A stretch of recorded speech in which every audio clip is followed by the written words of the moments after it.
y'all, welcome to my channel. If you are new here, my name is Samantha Leighanne and I talk about books.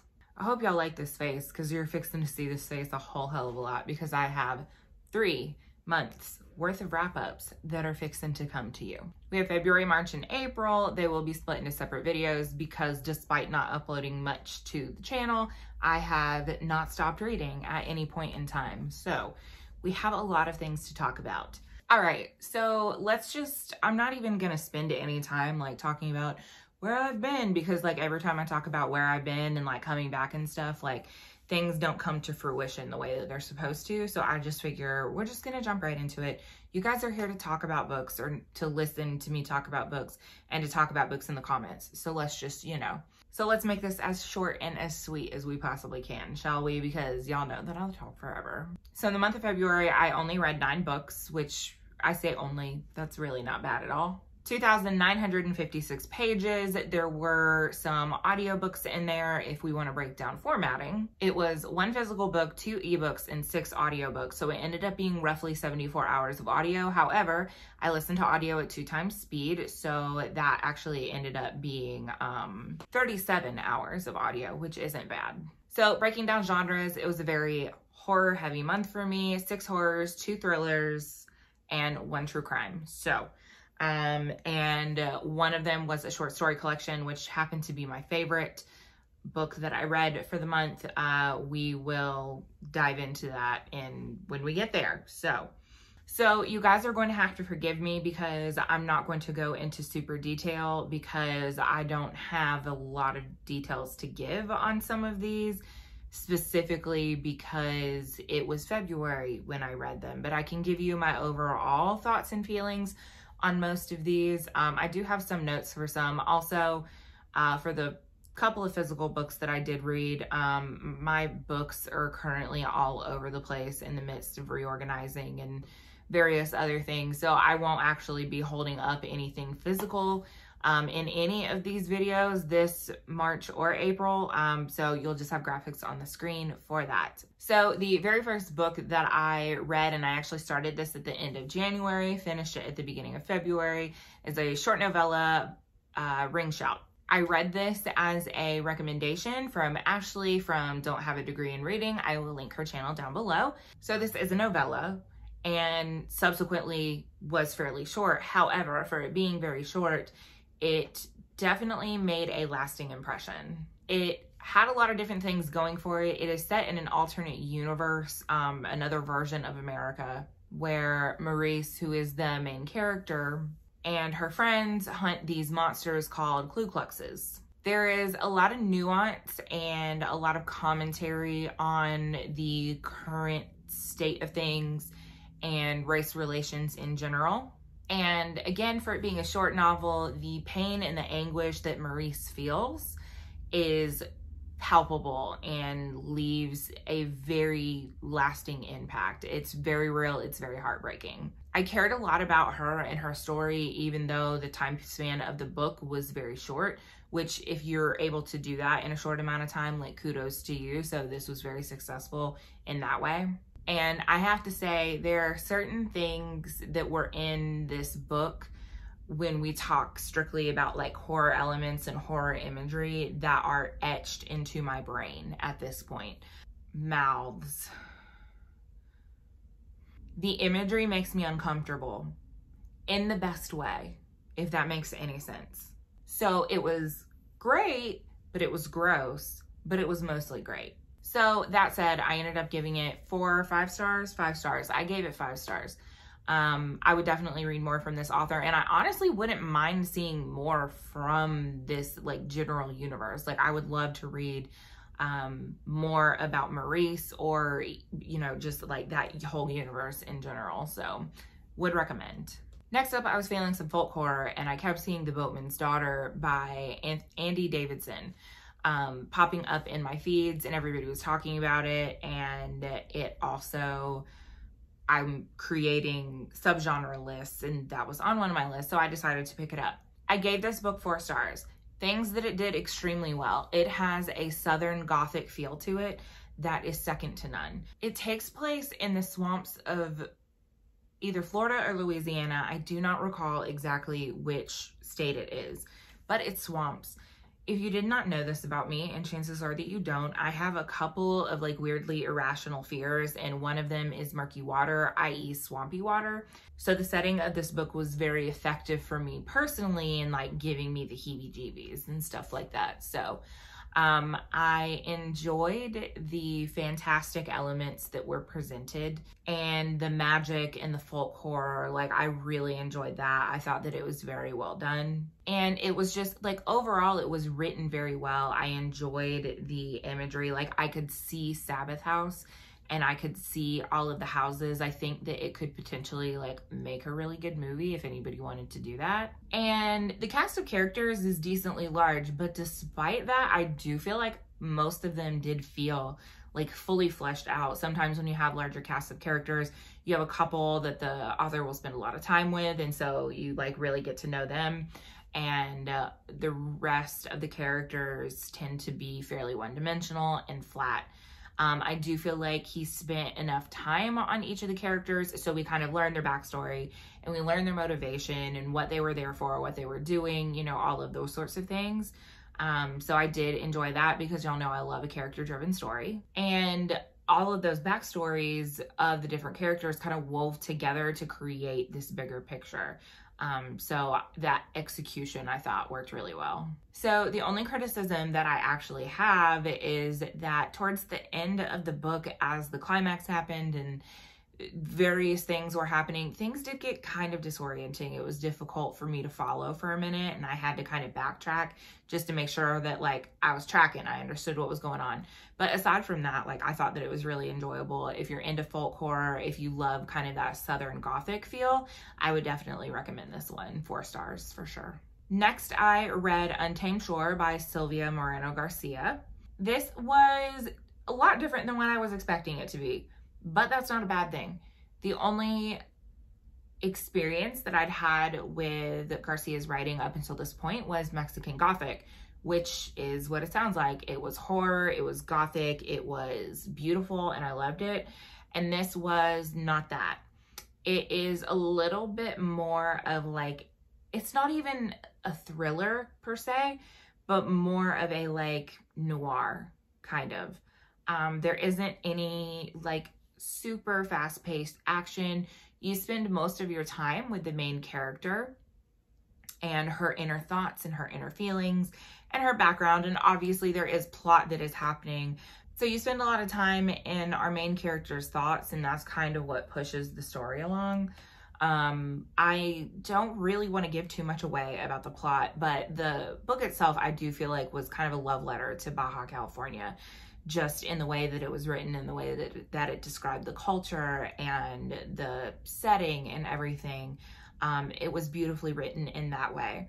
The villains were written very effectively because there were a couple times where I wanted to like just crawl into the book and punch someone in the face. Like, that's how I felt about them. But again, like, that's effective. And again, I'm not gonna give anything away, but just know that I did enjoy the ending, the way that it all wrapped up. So I gave this 3.5 out of 5 stars, which is not a bad rating. That's not to say that I didn't enjoy it. I did really enjoy it. If you're looking for something that is more of a like slow burn noir type thriller, I would 100% say picking this up is a great idea.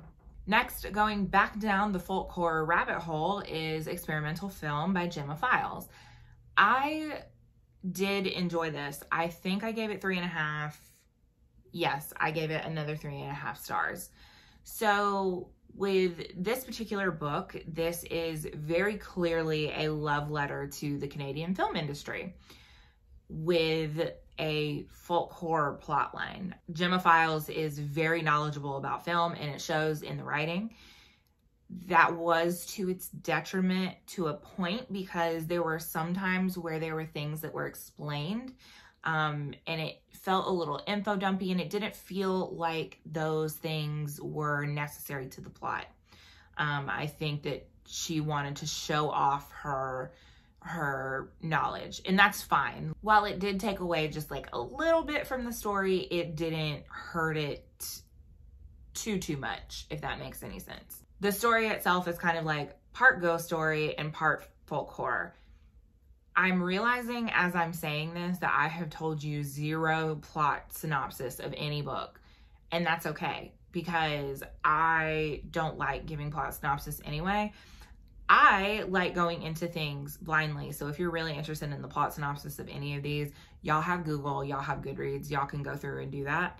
I'm just telling you the things that I enjoyed about these books. So anyway, the story itself is part ghost story, part folk horror, and it surrounds the myth of Lady Midday, which is from some Eastern European countries. It was something that I'd never actually heard of before. So the whole mythology and exactly what that is, and I say the importance, the influence that it had on the communities in those areas, and like kind of how it could have possibly come about. That was really interesting. I did really enjoy that. The narrative itself is nonlinear, and there are times where it's jumping back and forth that it does get a little muddled. There wasn't like a clean enough division in between the two time points, and so I do think that that kind of detracted from it a little bit. But one of the things that was most interesting to me whenever I was reading this was that we learn in the very beginning that our main character, she is autistic. She also has a son who is autistic, and they are very different. She really struggles with motherhood and how she feels about herself as a mom. Is she being an affected mother? Is she a good mother? Those types of things. And I have got to tell you, before I did any research about Gemma Files herself, I was very put off by the descriptions of the main character's son and how she felt, just because I wasn't sure how authentic it was. However, on doing research, I did find out that Gemma Files herself is actually autistic. So that actually came from what I assume, this is an assumption, I assume that that came from a personal place for her. And if that is the case, I commend her for her honesty. And I feel like that was very well written. If she was not autistic, I don't know how I would feel about that element being added into it, but she is. So the point is moot. But so with a few minor exceptions of, you know, the things that I mentioned, it was really enjoyable. I do want to read more of Gemma Files, and I would recommend. Next, I wasn't interested in anything that was in my Audible library, and so I looked at the Audible Plus catalog. Mr. Splitfoot by Samantha Hunt was in the catalog, and I was like, sure, why not? That was a bad decision. I actually read a short story collection by Samantha Hunt last year, I think, and did not enjoy it all that much. I think one of the reasons being is because she's a woman in horror, great, but I can't connect with her writing because a lot of her writing centers around motherhood. I'm not a mother. So I find it really hard to connect with those things. But this book, I just didn't like. I gave it 2 stars. It wasn't 1 star, but I just didn't like it. There were a lot of things that didn't work for me about it. I felt like the plot dragged on and on. It was very, very predictable. Like, it was very obvious what was happening. Again, it's told in 2 separate timelines. And we know that that style in general works for me, but in this particular case, it did not. I was not interested. By the end of the narrative, I felt like I had more questions than I had answers. And I also felt like there was a glaringly large plot hole, but maybe that's just me. So, I mean, basically, moral of the story is it did not work for me. And the plot itself is more of like a thriller with ghosts. It's not even like, I don't even feel like it's really horror. But that's just my own personal opinion, honestly. And I think after reading this, I've come to the conclusion that Samantha Hunt is just not for me. So it's very likely that I won't be reading any more of her books, and that's okay. I'm really glad that I didn't buy that. I would have been really disappointed if I had actually bought it. So, and I think that that's actually my first 2-star read of the year. I'm pretty sure. And I think that there might be one more this month. I can't remember. Next is a 5-star read. I loved this collection. And that is Ghost Summer by Tananarive Due. This is a short story collection, and it is divided into different parts, and within those parts, each of the stories have a unifying theme, whether it is a setting, whether it is characters, or whatever the case may be. One of the great things about this was, very much like Anoka by Shane Hawk, there was a section at the end of each story that kind of talked about where it was first published, what her thought process behind it was, why it was written, that sort of thing. And that was really, really enjoyable. Short story collections for me are very hit or miss. There are some great ones, and then there are some not great ones. But I can genuinely say that I really enjoyed every single story within this collection. Like, I mean that wholeheartedly. All of them were wonderful. There's so much nuance and metaphor that happens within a lot of her stories that you're reading it and like you're very entertained, and then you take a moment to think about it and you're like, oh, I understand what she's saying, you know? She's an incredibly talented writer. I have one book left in her African Immortal series. I'm looking forward to reading that, and I'm really just looking forward to reading everything of hers because I have just absolutely loved so far everything that I've read from her. So 5 out of 5 stars. If you're a fan of short stories, you should definitely pick this up. So next is more folk horror. We love folk horror in this house, and that was The Twisted Ones by T. Kingfisher. This was my first experience with her writing, and I was impressed. I really enjoyed the story. I really enjoyed the characters. The way that the narrative was set up was interspersed with diary entries as you kind of learn what is going on in this house and the background of the area and various other things, right?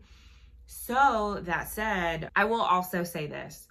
There have been only a handful of books that have actively made my heart race, that have made me walk around my house and make sure that my doors and windows were locked, that have made me like legitimately afraid. And there is a scene in this book that scared the shit out of me because it is one of my biggest fears.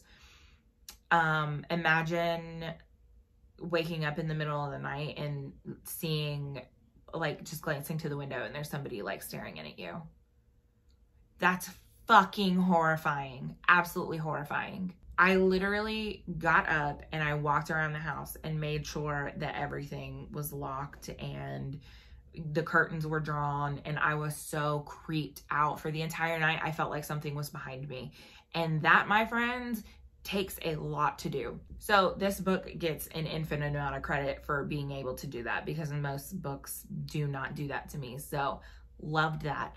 But overall, I really liked the characters. I loved the main character. There's no central love interest in the book, and I do really enjoy that because the main character is a female, and I feel like so often we can't have a female main character without having some kind of love interest that pushes the plot along. And like, she was all her own, and she had her and her dog, and that was all she needed, and I just loved that for her. So it was really enjoyable read. I really do look forward to reading more of her writing, so definitely recommend 4 stars. And the nonfiction that I read this month was Member of the Family by Diane Lake. And if you are familiar with the name Diane Lake at all, then you will know that she actually was one of the women who testified against Charles Manson. She at one point was part of the Manson family. And this book was very, very insightful. There are definitely parts of it that are hard to read. She does talk a lot about her own personal experience, and not just in the family, but the things that happened in her life that made her impressionable and made her susceptible to someone like him. You know, they talk about the culture of that particular time and, you know, the culture of sex and freedom and, you know, all of those types of things. And it was, I've read, I don't want to say I've read extensively, but I've read enough about Charles Manson and, you know, the actual like crimes themselves to where I feel like I'm well versed in those things. This gave me a different perspective because it talked about more of the time period. And again, like the things that happened that made her susceptible to him. And so it made it a little bit easier to understand how so many people kind of fell under his spell. So again, there's heavy trigger warnings in this for child sexual abuse and rape, and a lot of different things. There's a lot of heavy subject matter, but I did really enjoy it. And if you are interested at all in this type of thing, I would 100% recommend. And the last book I read in February was The Good Son. One of the blurbs that was on the front of this book is the author is apparently known as like the Korean Stephen King, and I can see it from the writing. This is a translated work. The translation was fine. I liked the writing style because it's not flowery, and because of the subject matter, it particularly works for, like, that style really works for telling that story. There really isn't that much within this book that like keeps you guessing. It's called, like I said, it's called The Good Son, and the main character, he wakes up and his mother has been murdered, and he is trying to figure out, was I the one that killed her? Did somebody else kill her? What exactly is going on? And so you start backtracking and you start learning more about him. And it's very clear what's going on very early in the book, but the book's about more than just like who killed the mom, you know? There's a lot more to the story, and so I did find it to be very enjoyable. It's very short. Anyway, moral is that I did very much enjoy it, and I actually really am interested to read more from this author. So those are the books that I read in February, 9 of them. I feel like I did a pretty good job of being as succinct as possible. Again, I'm so sorry if me not including plot synopses bothers you, but listen, I'm so bad at explaining plots, I would just rather tell you about what I think. So we're just gonna go with that. Have you read any of these books? Comment down below. Let me know if you have. What do you think of them? Do you have a favorite? Do you not have a favorite? Did you love them? Did you hate them? Let me know in the comments below. I'm over here trying to get my life together. I'm trying to make sure that I am filming more often. I know one of the first comments that I get on this video is going to be, when are you doing King Chronicles? When are you doing Dark Tower series? I promise you those are coming. You guys have to understand that there is a lot of research that goes into those, a lot of research. One of the things that I actually will tell you, I will go ahead and share this right now. So if you made it this far and you're like getting this, like, kudos to you. One of the things that I will tell you guys, like, in regards to my absence, because the last time, like, I uploaded a video that was pre-filmed that I filmed in February, but this is the first time that I'm sitting down to film since February. It's May. And one of the reasons for that being, I had a rough stint as far as my mental health goes. It was not pretty at all, but I started therapy at the beginning of March, I think. March, April? I can't remember. I started therapy. That's the important part. And it has been wildly helpful to me, improving my mental state and helping me to be more consistent and more productive and in my normal life so that I can get back to the things that I love doing like this. So, that said, I'm working on it. I am working on the King videos. It takes a lot of research and it takes a lot of time. And it's very slow going for me right now. So I'm sorry. I know that that's a series that you guys are super, super interested in. And I am so glad that you were interested in that because I love the process of doing it. It's just really slow going for me right now. So I appreciate your patience. So I have plans to actually create the technical first Dark Tower series video on the Gunslinger. I'm probably roughly halfway through that script, and I say halfway, it's probably more like 3/4 of the way. So I am working on that, I promise you guys. And then once I get that one done, I'm going to go back into the regular King Chronicles. I've paused my reading of King right now because I'm trying to get caught up with the videos because I don't want to be too drastically behind.